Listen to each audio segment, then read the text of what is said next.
Welcome back. It's been 2 months since the tragic quadruple murders of the University of Idaho students, and still another 6 months until the trial of suspect Bryan Kohberger. This as attorneys build their case against him. Magistrate Judge Megan Marshall faces pushback for her gag order, now broadened to any attorneys representing survivors and the victims' family members. Here to help us break this down, the latest is former FBI agent, former Navy SEAL, and author of Sheep No More, Jonathan Gilliam. Jonathan, thanks for joining us. So according to reports, the search warrant executed at Kohberger's home yielded less evidence than expected, showing 15 items recovered, including hair, receipts, a computer tower, and a disposable glove, and items with odd stains. Do you think they have an airtight case against him? I think they do, even without any of that stuff adding up, although I do believe that the computer is probably going to add up to quite a bit. The cartographers or the computer people that the FBI has, they can go through and find stuff that's just amazing that you think would be completely gone.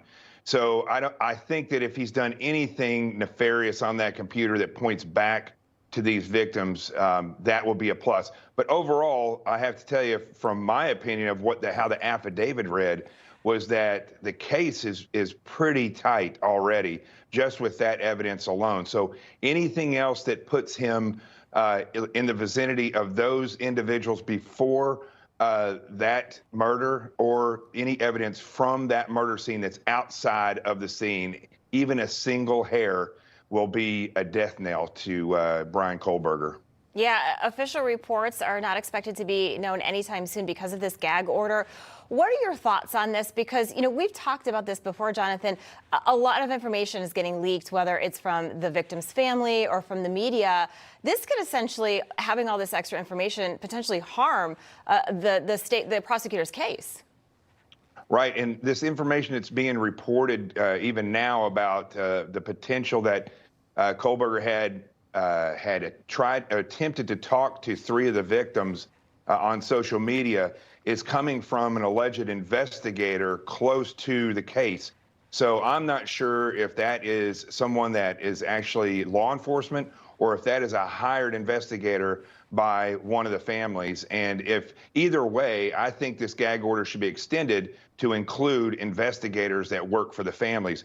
The reason I'm so harsh on this is because unlike what you see with another Bryan Walsh in Massachusetts, I believe it is, they're telling everything to the public, but it's a bigger swath of citizens that live in that area, more of a chance you're going to get a jury that's not tainted one way or the other. In this case, if there's things reported, and this is what people need to realize, if things are reported over and over again as being truth, and then it goes to court and the defense can say, no, this wasn't truth, and it was shown to the public and it prejudices them, that's going to be a problem for the prosecution. And it just takes one juror to be convinced that Bryan Kohberger is innocent, and the case is going to be in real trouble. Yeah, great points there. You mentioned these reports about social media. So according to this report, that he allegedly followed all 3 victims on Instagram, messaged one repeatedly. You know, Jonathan, this happens a lot. People can be stalked and not even know that they're being stalked, mainly because of social media. Just some advice for people out there. I know I went through it. I have a lot of friends who've gone through it as well. How do you stay safe when you're on social media and you're putting your life out there? Well, you know, it's interesting. I mean, I get threats all the time, but I also get people who are emotionally disturbed writing me, and people who need help. So it's hard to sift through all those things. But I do go through all the messages, and I do recommend that people at least take a look at the messages. You don't have to engage the people, but we have a whole nother area where, especially on Instagram, where if you're not friends with these people or following them and they message you, it's going to go to this other account or this other area in your email. And I advise going in there and looking at it and seeing if anybody is fixated on you, seeing if anybody is showing any unusual knowledge about who you are. But often you get a lot of bots and things saying hello to you. So it's just good to sift through those things, at least get an eye for what it is.